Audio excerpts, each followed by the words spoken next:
Viewers, welcome back to South Tube. நாம இன்னைக்கு முருகனோட 6 படை வீடுகள்ல 4வது படை வீடா அழைக்கப்படுற சுவாமி மலைக்கு தான் போக போறோம். இந்த கோயில் தஞ்சாவூர் டிஸ்ட்ரிக்ட் கும்பகோணத்துல தான் அமைஞ்சிருக்கு. கும்பகோணம் ரயில்வே ஸ்டேஷன்ல இருந்து 8.5 கிலோமீட்டர் டிஸ்டன்ஸ்லயும், பஸ் ஸ்டாண்ட்ல இருந்து 7.5 கிலோமீட்டர் டிஸ்டன்ஸ்லயும் தான் இந்த கோயில் அமைஞ்சிருக்கு. கோயிலோட என்ட்ரன்ஸ்ல இருந்து உள்ள நுழையும் போது நேரெதிரே இருக்கக்கூடியது ஸ்ரீ வல்லப கணபதியோட சன்னதி. வல்லப கணபதிய தரிசனம் செஞ்சதுக்கு அப்புறம் லெப்ட் சைடு வழியோடி போனா ஒரு பில்லர் மண்டபம் வரும். அந்த பில்லர் மண்டபத்துக்கு நேர மேல பாத்தீங்கன்னா 60 படிக்கட்டுகள் வந்து அமைச்சிருப்பாங்க. அந்த படிக்கட்டுகள்ல ஏறி போனா கர்ப்பகிரகத்துல இருக்கக்கூடிய சுவாமி மலை தகப்பன் சுவாமியை நம்ம தரிசனம் செய்யலாம். மலைக்கு மேல போய் சுவாமியை தரிசனம் பண்றதுக்கு முன்னாடி போனை டெபாசிட் பண்ணிட்டு போனோம்னு சொல்லியிருந்தாங்க. ஆனா வந்து கண்டிப்பா பண்ணணுமா அப்படிங்கறது தெரியல. இந்த படிக்கட்டுகள் 60ஐயும் தமிழ் வருடங்களா நினைச்சு பக்தர்கள் எல்லா படிக்கட்டுகள்லயுமே சூடகத்தை ஏற்றிட்டு தான் அதுக்கப்புறம் தகப்பன் சாமியை போய் வழிபடுறாங்க. குன்றிருக்கும் இடமெல்லாம் குமரன் இருப்பான் அப்படின்னு சொல்ற மாதிரி கும்பகோணத்துல குன்றுகளே கிடையாது, அதாவது மலைகளே கிடையாது. இருந்தாலும் இந்த சின்ன குன்று மேல குமரன் எழுந்தருளி இருக்காரு. இந்த கோயில் முதல்ல 2ஆம் நூற்றாண்டிலேயே சோழ மன்னனான பரந்தகா I அவரால்தான் கட்டப்பட்டிருக்கு. அதுக்கப்புறம் பல மன்னர்கள் இந்த கோயிலுக்கு திருப்பணிகள் செஞ்சிருக்காங்க. கர்ப்பகிரகத்துல சுவாமிநாதன் 6 அடி உயரத்துல கையில தண்டத்தை தாங்கியபடி உச்சி குடுமி பூநூல் அணிஞ்சிட்டு நமக்கு அருள் பாலிக்கிறாங்க. பொதுவா எல்லா முருகன் கோயில்லையுமே முருகருக்கு முன்னாடி வாகனமா இருக்கக்கூடியது மயில் தான். ஆனா இந்த கோயில்ல யானை தான் இருக்குது. ஹரிகேசன் அப்படிங்கிற அரக்கனை சுவாமிநாத பெருமான வணங்கி போனனாலதான் வின் பண்ணனே அப்படிங்கறதுனால இந்திரன் வந்து யானைய சுவாமிநாதருக்கு அளித்ததா புராணங்கள் தெரிவிக்குது.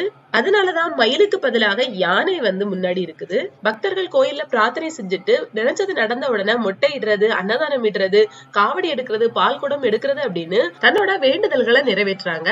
கோயிலோட ஸ்தல புராணமா கூறப்படுறது என்னன்னு பாத்தீங்கன்னா, படைப்பு தொழிலை செய்யற பிரம்மதேவருக்கு அடிக்கடி தான் படைப்பு தொழிலை செய்யறோம் அப்படிங்கிற ஆணவம் அடிக்கடி வரதுண்டு. அந்த ஆணவத்தை குறைக்கிறதுக்காக முருகப்பெருமான் படைப்பு தொழிலை செய்யும் பிரம்மாவே உனக்கு ஓம் என்ற பிரணவ மந்திரத்தோட பொருள் தெரியுமா அப்படின்னு வந்து கேட்டிருக்காங்க.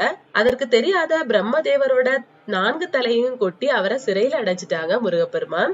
இதை அறிந்த விஷ்ணு பகவான் சிவபெருமானிட்ட போய் கேட்டிருக்காங்க. சிவபெருமான் முருகப்பெருமானிட்ட பிரம்மதேவரை சிறையிலிருந்து விடுவிக்கும்படி கேட்டிருக்காங்க. தந்தை சொல்மிக்க மந்திரம் இல்லை அப்படிங்கறத நிரூபிக்கிறதுக்காக உடனேயே முருகப்பெருமான் பிரம்மதேவரை விடுதலையும் செஞ்சிருக்காங்க. முருகப்பெருமானை அப்படியே தூக்கி தன் மடியில் வைத்து கொண்டு சிவபெருமான் கேக்குறாங்க, அந்த பிரணவ மந்திரத்தின் பொருள் பிரம்மருக்கும் தெரியவில்லை, எனக்கும் தெரியவில்லை, எனக்கு அந்த பொருளை உரைப்பாயா அப்படின்னு கேட்டிருக்காங்க. அதற்காக முருகப்பெருமான் அதை வேற யாரும் தெரிஞ்சுக்கிட கூடாது அப்படிங்கிறதுக்காக சிவபெருமானோட காதுல போய் அதோட அந்த மந்திரத்தோட பொருளை உரைத்திருக்காரு.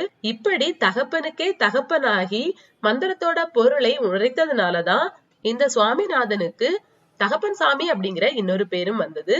இந்த நிகழ்வு நடந்த இடமாதான் இந்த குன்றை வந்து சொல்றாங்க, அதாவது இந்த கோயிலை வந்து சொல்றாங்க. சிவபெருமானும் பார்வதி தேவியும் சுந்தரேஸ்வரராகவும் மீனாட்சி அம்மனாகவும் நமக்கு அருள் பாலிப்பாங்க. தட்சிணாமூர்த்தி, நவகிரகங்கள் அப்படின்னு இன்னும் பல சன்னதிகள் கோயிலுக்குள்ள இருக்குது. நீங்க இந்த கோயிலுக்கு போயிருந்தீங்கன்னா உங்களோட எக்ஸ்பீரியன்ஸ் எப்படி இருந்துச்சுன்னு கண்டிப்பா கமெண்ட்ல தெரிவிங்க. முருகனோட 6 படை வீடுகளுக்கும் நீங்க போனவங்களா இருந்தீங்கன்னா உங்களோட எக்ஸ்பீரியன்ஸ் எப்படி இருந்துச்சுன்னு கண்டிப்பா கமெண்ட்ல தெரிவிங்க. எந்த 6 படை வீடு உங்களுக்கு மனம் கவர்ந்ததா இருக்குது அப்படிங்கிற இன்ஃபர்மேஷனையும் கண்டிப்பா கமெண்ட்ல தெரிவிங்க. இன்னொரு வீடியோல சந்திக்கலாம். நன்றி.